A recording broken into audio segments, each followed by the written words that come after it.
Check this out. This is freaking gorgeous. We are on County Road 55. I believe I'm near Akron, Colorado. Look at this sky. We're going to visit our friends at Colorado Craft Beef, and I just had to pull over here for a minute just to take that in. Look at it. This is Emma Grace. She's 7 months old tomorrow. And she's the 6th generation. She is. She to is be the out 6th here. generation on this piece of ground. So I'm Kara Smith. Which camera? There we go. No, you're okay. I'm Kara Smith. I'm one of the co-founders of Colorado Craft Beef, but at the heart of it, I'm a 5th generation rancher. I grew up here on this piece of ground from the time I was born until, of course, high school and going off to college. Most everything we run for the craft beef program is Angus based. Okay. You will notice some red calves. Those are Hereford or Red Angus, but most of those are off of Angus cows, or it just depends. But everything we run for craft beef comes out of an Angus based herd. The vast area out here, this is the view that I had every day waking up, and the horses and the cattle, that was just the part of life. That's what we did every day. We pre-select the herds actually, so all the cattle we run for craft beef, we know that we're going to buy them before they're ever actually on the ground. Notice their curiosity. Maybe they brought some food. So I went to Texas Tech and I majored in animal science. And then from there, I went on to grad school to major in ruminant nutrition. So cattle nutrition was my focus. The amount of science that goes into the nutrition and the health and all of the daily care of cattle is pretty incredible. I mean, I have a ton of friends that they've either went to school for ruminant nutrition or meat science, or, I mean, they've been in school for 5 to 8 years to focus on that.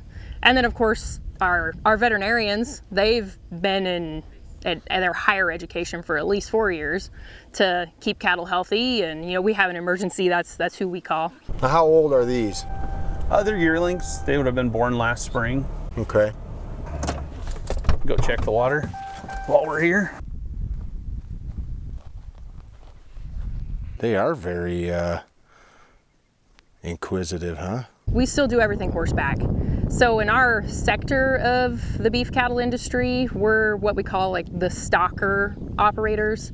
So this grass here, this is summer grass, and they're grazed out here from about April time frame to anywhere from August to October, depending on how much rain we have. And these cattle are kind of like the yearlings of the cattle, or the teenagers of the cattle world. We call them yearlings.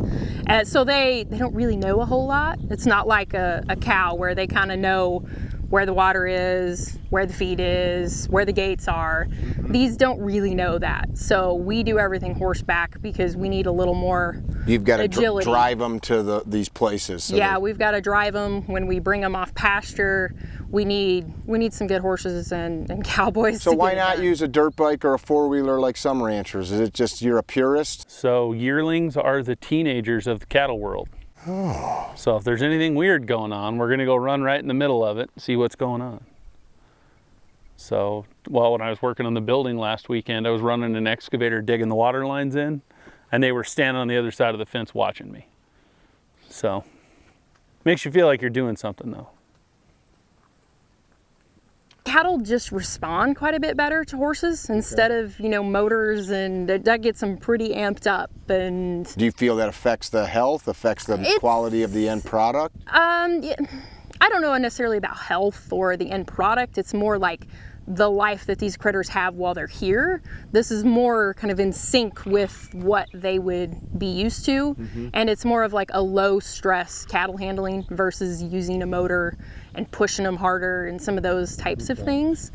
For the way we're set up, it's really makes our life a lot easier to use horses, because sometimes these cattle don't know where the gate is, and we don't want to have to ram and jam with a bicycle or with a What's bicycle, ram and jam? or just What's ram and jam? drive back and forth and have to make them run from this direction to that direction. It is lower stress when you use. What is the average lifespan when a animal comes onto the ranch until it's harvested?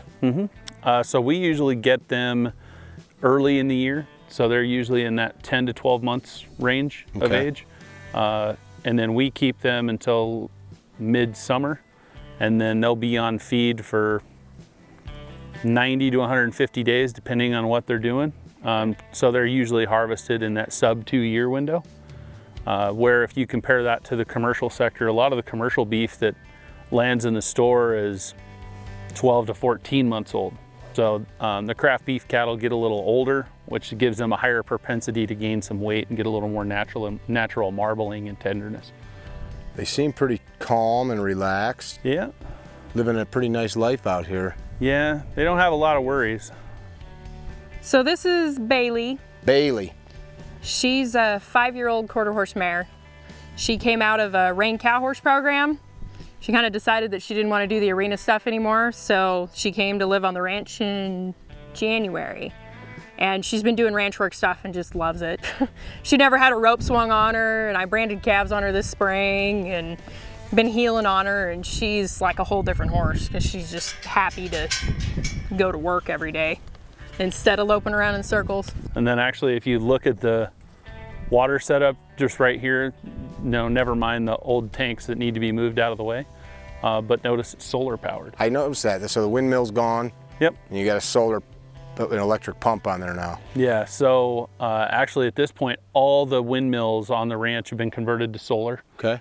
The main reason is when it gets really hot in the summertime, which is usually in August and not usually in June like we've got going on right now, when it's this hot, the wind stops. So when you need the water the most, the wind stops and a windmill won't run. Do you talk to her at all when you ride? She gets verbal cues sometimes, like to say whoa or like to break gait. We say easy, but no, not really, unless it's something like that. You How old communicate were more you? with your hands and your legs. You just physical cues. Yeah. How more old were you hands, the first legs. time that mom and dad put you on a horse? What's that? How old were you the first time your folks put you on a horse? 2 days old. 2 days old. How much water do these guys need per day? What do you have, maybe 40 animals here? There's 55 still in this pasture. Okay. And on average, it's going to be 20 to 40 gallons a day, depending on how hot Per it is. animal. Yeah, it's a lot of water. So do you feel quite at home Yeah. on horseback? Yeah. Horses are. That's always been. I've been horseback my whole life. You ever had a bad experience? Oh yeah. Yeah? Yeah. How many people, I mean, I'm sure there's an equation, how many people can eat like with a herd of 55 animals and for how long? So traditionally speaking, a half of a full fed beef will feed a family of 4 for a year. They should eat that much beef. So half of one of these? Yep. So these 55 steers could, in theory, 110 families. 110 families, their beef for the year. Wow. That's a good average. Pretty cool.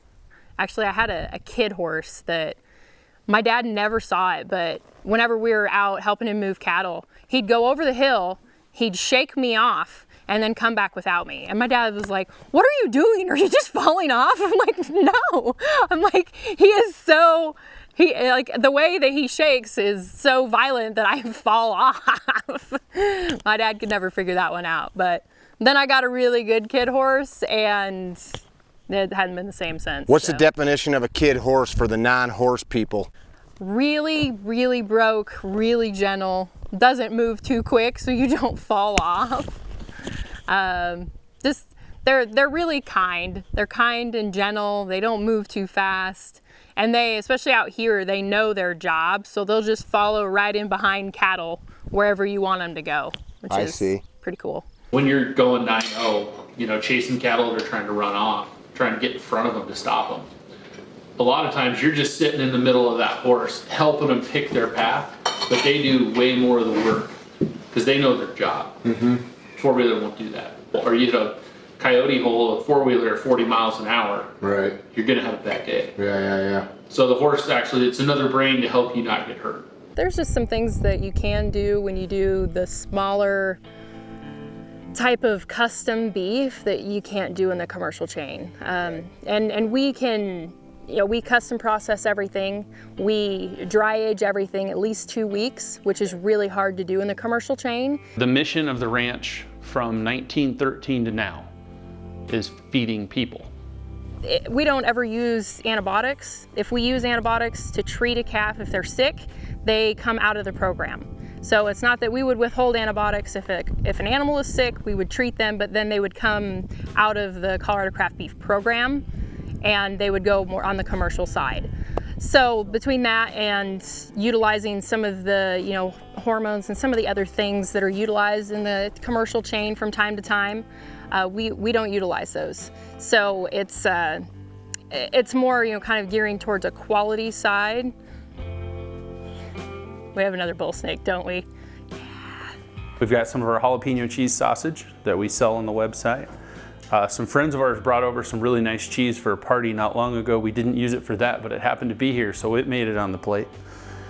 We did some Colorado Craft Beef smoked meatballs, just smoked them on the Traeger.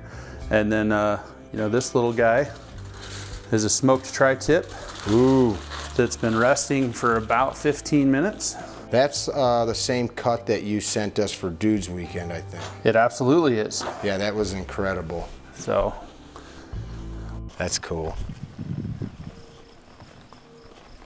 Yeah, he's a bull snake. Okay. We have yet to have rattlesnakes, which is a blessing of where we live. Just a bull snake? He's going down into that hole, isn't he? Yeah. I hope he kills those gophers.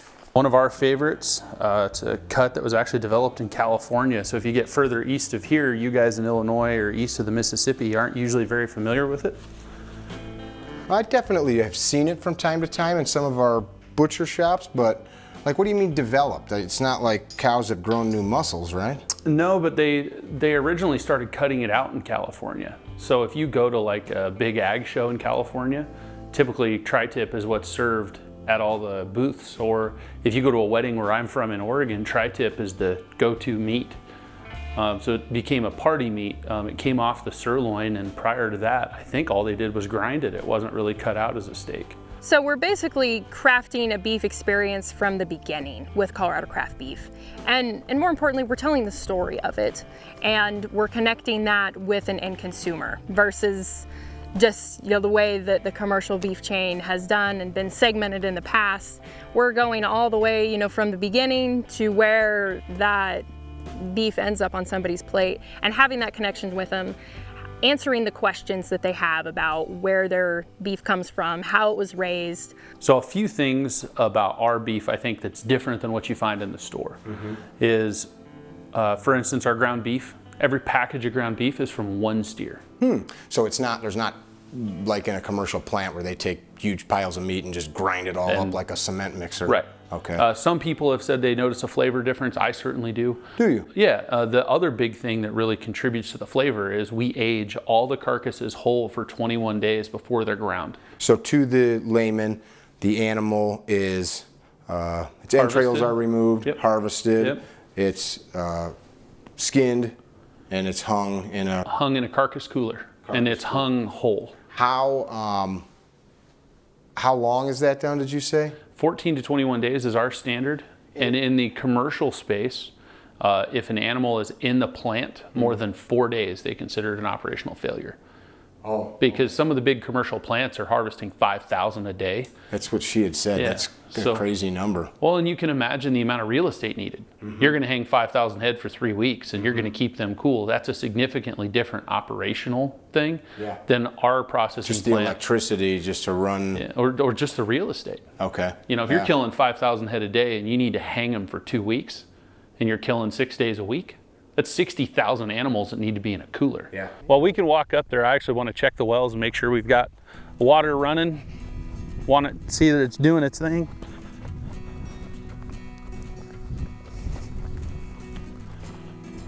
Pretty spry.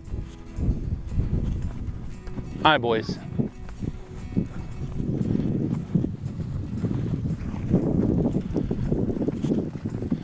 Easy, fellers.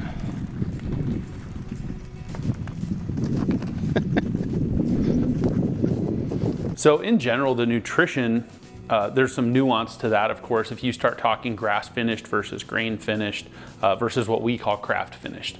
And as you work through that different philosophy, you know, the first thing we want to make sure people know is our national beef supply chain is safe. It's full of good meat that's healthy. So we aren't here to demonize the national supply chain.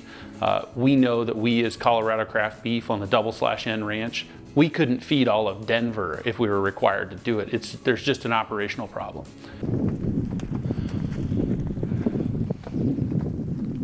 Well, if you've got all this fanciness, you might as well just have a camera up on top there pointing down in to check the water. Well, we've thought about that, but there's no no cell phone signal right here, so you got to get a booster to the house. One of the things that people really like to see with what we do is they like to see that something was grass-fed, which most beef is grass-fed until it goes on a finished diet. So if we start to talk about the health benefits, really the big question becomes grass-finished versus grain-finished.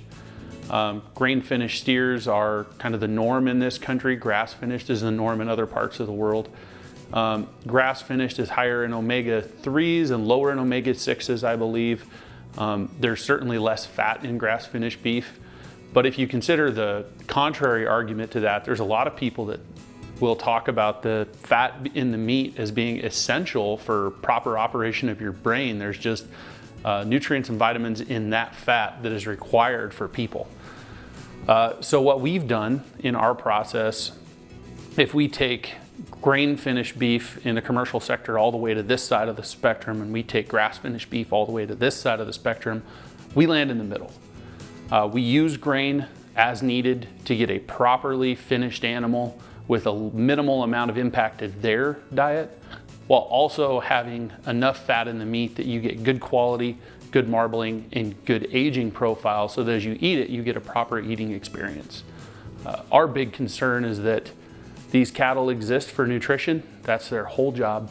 And at the end of their life cycle, we want to know that we took care of them to the best of our ability. So tanks are cleaned every spring, and they naturally grow a little bit of green stuff. Get water bugs in them. Oh, It's a lot better water than they'd be drinking out in the mud puddles and stuff, right? Yep. Ever have a issue with the solar setup? We do. Cleaning or having to clean the panel? Not usually. You got a battery out here? Nope. It's just direct, huh? Direct roll. Wow. Probably the weirdest thing that happens is these two wires are actually what run the controller to the panel, and they happen to be just in a spot that the curious calves can pull it apart. So you've had to move them a few times? Yeah, or put them back together, or you know, like I said, they're teenagers. They find a reason to dink around with something. So to us, a proper eating experience is having the right combination of flavor and texture that is hard to find in other areas of the beef sector. And as we look through that, that comes from our aging process, from our finishing process, and from a low stress cattle handling opportunity throughout the whole life of the steer. And what we want people to appreciate when it matters to them is how those beef are raised, where they come from. And there's a lot of people that just want to have a phone number of a producer they can call and say, hey, this matters to me, please answer my questions. So we just want to be that outlet for the people that choose to buy beef in a premium market for whatever matters to them. And we are trying to meet their demands so that they can feed their family in a way that they can be proud of. So these trees right here, Mickey, that you drove by, that's the original homestead. So Out there. yeah, on that. Out there. Yep. Yeah, right here on that county road. That's where my great-great-great-grandparents homesteaded. Where did they come from? They came back, I believe it was Iowa when they came out here. So yeah, they came from the Midwest. Has the to ground go changed at all? Like, what can you give us a quick meatball recipe? Sure. These meatballs were just 3 pounds of ground beef, which around here only makes 9 meatballs. So they're real meatballs. I've got a little bit of salt and pepper, some Parmesan cheese, and that's it. Oh, wow. So no egg, no carbs, no flour, no filler. Yeah. So the one thing that we've noticed with this single source ground beef and the processing plant we use is the meat actually holds together. You can take a raw burger or take raw burger, mash it into a patty, put it on the grill, and it doesn't fall apart. It's not overground. It'll actually hold itself together, and you don't need a lot of the binders that people are used to using. I noticed that. We did that at the Dudes Weekend when we made burgers, and we were kind of happy about that. The texture, you totally notice a difference in the texture versus the store-bought commercial stuff. Yeah. What is that? Why is that happening? That would be a Kara question, the meat science side of things. Do you talk to your parents, your grandparents? Has the ground changed at all? The way we utilize it has changed. Okay. So actually this low spot right past those trees, in the 60s and 70s, my great grandpa tried to farm that and it didn't go well. It just, this ground is so dry. Yeah, it's dry, it's sandy. It's really not made for farming, especially dry land farming, because we just don't get enough moisture. Okay. And the kind of grass that this ground can grow, that really is the best use, is this native range grass for grazing. Why would the burger hold together better than some of the stuff you buy at the store? Yeah, a lot of it, well, of course, we custom process everything, but between the texture, because it depends on how much you grind the ground beef, and then the amount of fat that's added back in, because of course fat has that binding properties to be able to bind it together. So it's kind of a function of both of them. I dig it. And I think when you get some burger at the store, occasionally you get a really high fat grind, so you get a 30% grind or something. As you start to cook that burger, it's going to render down, and that burger is going to naturally try to fall apart. And the flip side of that is all of our burger being single source, it's also whole muscle cuts. So it's only muscle, there's no other organ meat or anything else included. You know, it's a way of life, and it's not an easy way of life. There's a lot of struggles for a lot of families, you know. It's like I've heard a lot of my ranching and ag friends and farming, they're like, well, especially like you go to Dave's house, we feed cows all winter. Do you suppose that on Christmas morning they don't need to eat? Right. Yeah, you're up with your you're coveralls on, out getting it done. Yeah, you go out and you feed the cows. And so you got some water over here with all of these. There's an old slough right there. Okay. It's since dried up. But those trees didn't know it. Yeah, I think there's still some sub irrigation, like some underground water. Yeah, they've got moisture still, it looks like. It's beautiful. Your meat, if somebody, of course, meat prices vary town to town, butcher shop and supermarket to supermarket. How does a pound of ground compare to any town USA? Well, actually, if you go into town right here near the ranch, our beef is cheaper than theirs. Oh, interesting. If you go into Denver, we're kind of all over the market. It depends on where you go. So what I'm gathering instantly is it's not like I got to pay double or triple. No, actually, we did a lot of market research regarding the direct-to-consumer space, especially in home delivery, because, of course, shipping is a huge cost. Yeah. So we've got to ship enough pounds that it, of course, lowers that incremental cost and makes it cost-effective. Let's talk about that. You've shipped it. Does it ever show up not right? Occasionally. Yeah. You know, some of that can be a packaging issue. We had a packaging issue last week, actually. We made Do you that have right. one of your packages handy? Yeah. Thank you. So we actually had a shipping issue last week. We had a box go to Nebraska, and for some reason it didn't hold. And she called us. She was unhappy. And I was actually headed to Nebraska that day. I took her a new box. Okay. So. And that was the point I was going to make. It happens. But I think some people have never ordered a perishable product through the mail. Are like, oh, geez, meat. Usually you buy it and run home from the grocery store and put it right into the fridge or freezer.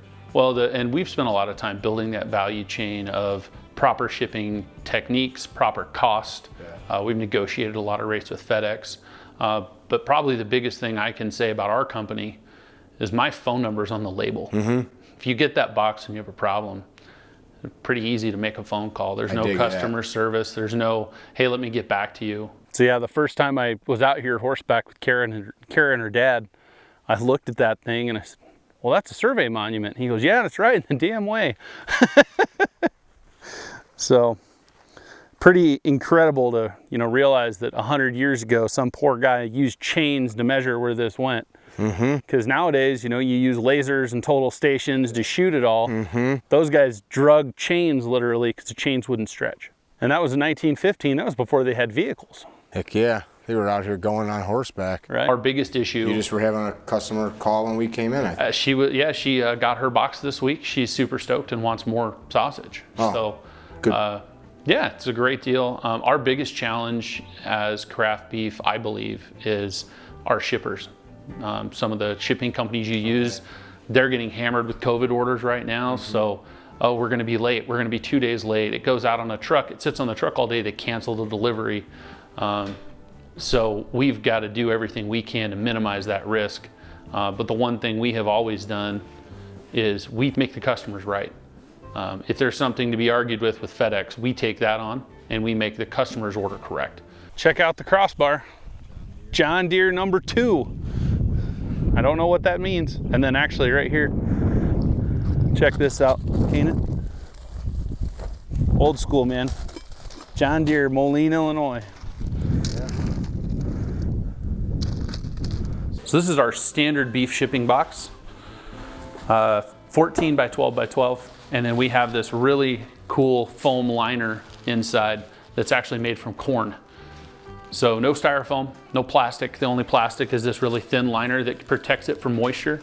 So it would have been Kara's great-grandfather was the last family member to operate this hay sickle. Okay. And the story we got was he parked it after the horses ran off with him again, because this was, of course, a horse-drawn item. Mm-hmm. And we picked it out of the weeds with an excavator, and the entire sickle bar was buried because it sat there so long and just blown over.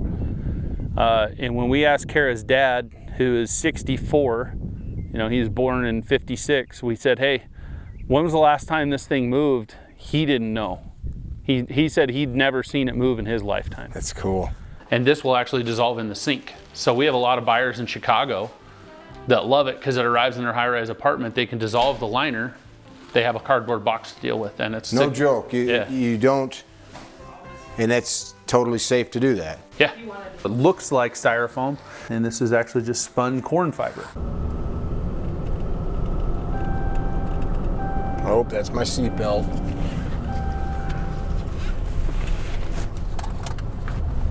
There you go. So cattle are on that side of the fence, right? Mm-hmm. Look at all the fire danger along the road compared to in the pasture where the cattle have been eating. Sure. So that's a big deal when you get out west and you get into Nevada and Utah, and some of that is actually grazing the land is better long-term for range management and control of weeds and things like that. And you'll notice that, and you'll actually, if you Google it, you can probably find some pictures of fence lines that it didn't burn through because there were cattle grazing on the other side. Oh, interesting. So this is the same type of grass you have in the pasture, but notice it's a lot greener. This is all cheat grass that grows early in the spring and then dies right away. So it's just a tinder box. So this is our standard box. If you order one of our boxes, it comes in this. As long as you don't. How much meat pound-wise can you fit in there? Like 15 15 pounds? to 18 pounds, depending on ice packs, depending on where it's going. And it comes frozen. When you leaves here, it's froze. It's frozen, yes. And then actually there's a USDA food safety handling card that we insert in there that talks about proper food safety. If it shows up and you have issues, these are the guidelines. Anything over 40 degrees needs to be thrown away. And the thermal dynamics of shipping boxes is actually really interesting. Everything goes in the box, we seal it, it goes straight to FedEx. Over time, it will start to unthaw, especially right now. It's 100 degrees outside. If it shows up to your place and any part of the box is still frozen, the whole box never got above 32 degrees. So basically everything starts at 0, climbs to 32 within the first 8 hours. And it'll hold at 32 until everything is unthawed, and then it comes up. So there's this big plateau. So as long as we deliver in that plateau, we're good. I got you sent me the one you've got on the floor, and I'm 800 miles from home, 900 miles from home, and everything was still totally frozen, which was great. I just passed it from your cooler to mine and took off to Tennessee with it. So this is Keenan. We're gonna give you a good test here. You ever opened a wire gate before? No. Perfect. So there's a staple. You'll see the wires under the staple. Just got to pull it tight enough, lift it over, and then just pick it out. This is an insulated shipping box. vacuum insulated panels. We can ship almost 30 pounds in this box. Actually, our good buddies at D-Day, one of the D-Day guys ordered one of these, ground shipped it to Miami Daniel 2 weeks did. ago. He was super excited about it. Yeah, ground shipped to Miami 2 weeks ago. So comes zip tied, comes sealed, and we can ground ship anywhere in the country. And then that has a return label to get back to you, right? It does, and most people follow that. So far, we've only had 2 people not return. So Kanan, put your hand on the post and pull it this way. Look, this way. But you got to lift that. Yeah, he's got to get the wire off. Agriculture at its earliest days was how do I feed my family? And agriculture today is based on how do I feed as many families as possible. And Colorado craft beef is a way for us to engage with the consumer, connect people back to agriculture, and allow them to understand where their food comes from. That's been a lot of fun. We've had a lot of customers out to the ranch. We've shot a lot of video out here, and just letting people connect back to what it is really bridges that gap in a lot of ways. And you've got some high-end chefs like our friend Kent that introduced us to you that support what you're doing, so that's meaningful. Yeah, and well, we went and helped him cater a wedding last year in Steamboat, and you know, the camaraderie of food is one of those really interesting dynamics that's hard to argue. Breaking bread with someone is a big deal, and anybody choosing our product and bringing it into their home as a way to nourish their family is an honor for us to be able to do. Pull! He can get it, he can get it. I have to use my shoulder. Oh. So that gate's tired. I'll Shit. help him. Oh, it's all right. Good. I'll get it. No, I'll get it. I'll get it. All right. I'll get it. Well, like S12, you know, what's one of the big parts of S12? It's the food, it's the camaraderie. I mean, I spent more time talking to guys at the dinner table. You know, you find different people to talk to, you interact with those folks. It's important. And you build those bonds, right? For sure. Ready to cut some tri-tips? I want to see you do it. You're hovering, man. So it levers against here, right? So lift. All right, so now come up and out. He can drive through. Huh? Oh, you grab the barbed wire? A little bit. It's not bad. Here, hold this. Don't suck on it. I'll get you a rag. Oh, my bad. Okay. Let me see your finger. Ooh. How does somebody cut tri-tip? So tri-tip actually runs, you can see the grain of the meat, it actually runs lengthwise. So the best way to cut it is called tri-tip because it's a 3-pointed roast. What part of the animal was that muscle residing in? Off the hip. Off So the hip. it's the bottom of the sirloin. Or top, yep, bottom of the sirloin. Nailed it. You gotta talk to the meat anatomologist over here. Is that a real word? I don't believe so.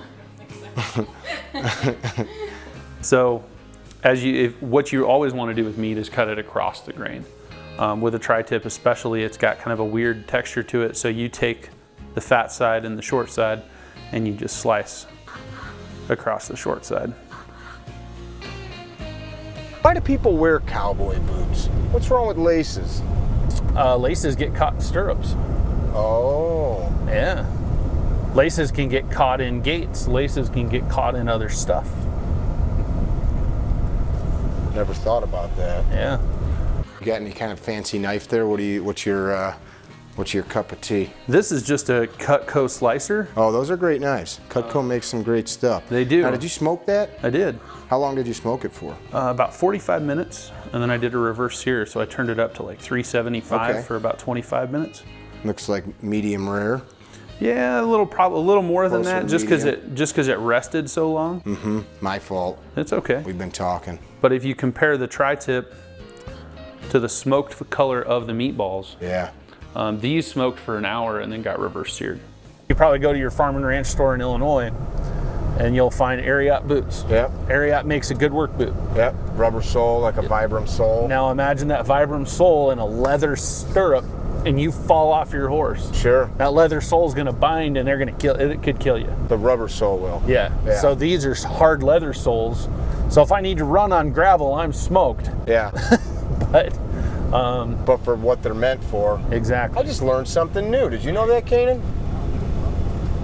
I just thought cowboys didn't want to have any traction on the gravel. Reverse searing is a method that's used in the smoker/barbecue community a lot. So they will raise the internal temperature very, very slowly, and then you hit the outside with a lot of heat, so you get that char in the flavor. Where if you talk to some of the old school guys, if you do prime rib, they'll tell you 500 degrees for the first 20 minutes and then turn it down so you seal the outside. So it's all about moisture retention and moisture management, so that when you cut the meat, you have moisture still in the meat. It's not just all bled out in the grill. You guys are doing some videos right now on how to cook certain cuts of meat, right? Yeah, steak school. Where do people find that? It's on our YouTube channel. We've got links on our Facebook. What's interesting, where we're out on the sand hills, the sand's too hot and they can't burrow because the sand collapses. So we don't have rattlesnakes. I hear you saw a bull snake. Yeah. So we have bull snakes, we don't have rattlesnakes. It's great. But if you get this road right here going south, it all turns into hard ground and it's all rattlesnakes all around through here. Interesting. This is the West, man. Yeah. Cowboy country. So the whole point of steak school, think of wine tasting with beef. So what we did is we took a ribeye, a New York, a tenderloin, and a sirloin off the same half of beef, cooked them all exactly the same with the same seasoning, to talk about the texture, the flavor differences between all those cuts. So in a way that people can start to understand, oh, if I'm going to a maybe lower end steakhouse, I should get this cut. If I want to cook this a little differently, this is what I should focus on. As just a way to get people more centered around a steak, especially because it's cheaper to cook steak at home most of the time. That's a good question right there. So not everybody that's going to see this video is going to ever try your beef. That's just a fact. Totally fine with that. Just eat other beef. Make sure you're eating beef somewhere. But so somebody goes to a steakhouse. People oftentimes, if they don't have a mom or a dad or somebody that shows them what good food is, and they go out to XYZ Steakhouse, what's some things people should look for when they're buying raw meat or when they're purchasing at a restaurant and they don't have a lot of know-how? Yeah. Internal marbling is huge. Okay. So you can see that fat marble, that's just an amount of flavor that's going to be in the meat. So you'll naturally see more of that in the ribeye, because the ribeye carries that fat cap on it. You'll see less of that in the sirloin, some in the tenderloin, some in the New York. The New York usually has a fat cap on the edge. Okay. So the internal marbling is huge. But the big thing to notice is internal marbling is great, but internal marbling looks a lot like connective tissue. So you want to make sure there's not a tendon in your steak that looks kind of odd. Marbling should look like a marble. It shouldn't be this weird white line. Sirloins are great. So, sirloins are one of my favorite steaks if you get a good one. But sirloins sit in an area of the steer, back on the hip, that they move with. Yeah. You can have connective tissue in a sirloin steak, which makes it just a bear to eat. So it's all about knowing what cut is good for what, where it comes from. Like as the New York tapers down into the sirloin, you can get more connective tissue there. Interesting. Ribeye, where it connects to the New York, same deal. My go-to, if you're at any steakhouse anywhere, is the filet. Get a filet, a tenderloin. I mean, it's pretty hard to mess that up. Unless they don't know how to cook it. Yeah. Yeah. A little bit. That does occasionally become an issue, but we eat steak at home. Sure. So Yeah. there's not a lot of trips to the steakhouse when you own a beef company. Yeah, so the tenderloin is so tender because it hangs on the outside of the rib cage. So the ribeye turns into the New York, runs down the outside, and the tenderloin just hangs there. Tenderloin provides no locomotion. It's just sitting on the outside. I think that's the psoas in us humans. I don't know. It looks like it's got some pretty good foliage on it yet. Yeah, that's where I go deer hunting. So you got whitetail out here, Mule deer. and you just put a stand up, No, just go walk. and you've got no cover anywhere, so these guys just bed down in the open, or what? Well, they'll bed down. There's like a creek bottom out there. They'll bed down where they find a spot. So are you hunting them with a centerfire rifle? Oh yeah, like a 25-06 is my go-to. So that's a great round. So you spook one, they get up and move, you spot them, see where they go to, Yeah. watch them stop or bed down, and you... What I recommend more so, because when a lot of people go to the store, they're worried about what the label says. Okay. Labels are hard because all the labels are generated to convince people to buy the product. So if you say organic matters to me, by all means, buy what matters to you. But understand what the label truly means, because organic in the cattle industry is very, very hard to maintain. Okay. Especially if you're a bigger operator. So we operate in the stocker sector. We buy calves from cow-calf guys. For us to have organic meat here, they have to have been organic. So now you have 2 facilities that had to be certified. Then where you finish the beef has to be certified. Then the kill plant has to have been certified. So you have 4 certification points along the chain, where it's almost impossible to find non-organic chicken in the store because all the chicken places are owned by the same people. It's a vertical system. Okay. In the cattle industry, it's much harder to do that. Mule deer aren't near as wily as whitetail. So a mule deer, if I jump them 100 yards away, they'll go 30 or 40 yards and stop and look at you. Where whitetail, you know, tail's in the air and they're gone. You got pronghorn over here? Yeah. Haven't seen any. Usually you see them. Summertime. Oh, right there. As soon as I say it, there's There you one go, right yeah. there. Staring As at soon you. as I said that, that's so, too funny. Yeah, we saw some on the way out, but as soon as I say it, there's one 100 yards out right there. Can't really see it for shit, but nice buck actually. Yeah. So yeah, they're out here. So when people say no additional hormones, like I just did, what they're referencing is we didn't use a growth implant. We didn't there's a little pill that you basically put in their ear cartilage, and that's a growth hormone. And mechanically, people use it in the cattle industry. I see the point of it. We don't use those in craft beef, but we say no additional hormones because cattle naturally have hormones. We naturally have hormones in our body.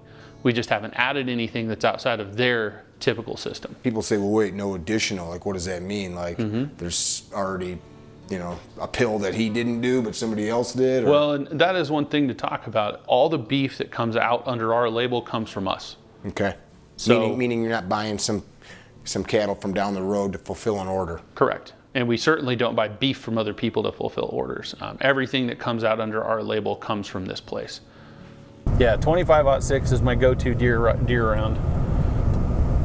Actually, my dad did me a solid a couple years ago. He gave me first rifle he ever bought brand new when he got out of the Navy. It was a 25-06. What gun is it? That's a Rem 762, Okay. I think. I'd have to look.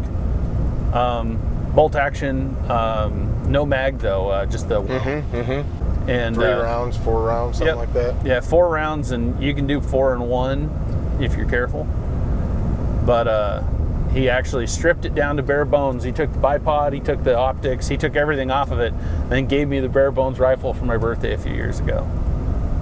He's like, well, I know you killed your first deer with it, but I'm giving it to you in the same condition I got it. If you want optics and stuff on it, go nuts. I was like, well, I suppose that's fair. So what are we dealing with here? So technically, these would have been grass-fed until they were finished. So they're not grass-finished. Craft finish is a term we came up with. We aren't third-party verified by anybody because we certify ourselves. We don't play in the buzzwords. We don't play in the labels. Our cattle aren't given antibiotics unless they're sick. And if they are sick, you know, if one comes down with an infection and needs to be treated, they're pulled out of the craft beef program. And they go to the... They go to the commercial side of the ranch. We use no additional growth hormones over here because we know that's what the consumer wants. But we've chosen not to go down the route of getting certified for all this craziness because the certification is us. Understood. Very cool. Ready to eat? Yes. Let's I get am. to it. All right, I'm doing it.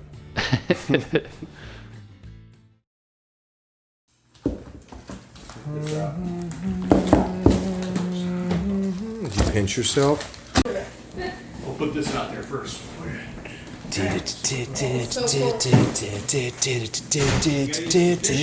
A meat island. So if you ever were gonna get lost on an island, get lost on this island. An island of meat. Ken, can I strip you naked and lay you on top of it? That would be quite the picture. Might get some shrinkage. It's a little bit crazy to think about that all of that is gonna get eaten in 3 days. And more. And more, yeah. Much more. Yeah, what are you guys having this weekend? Just meat? Meat, meat, meat. And summer sausage.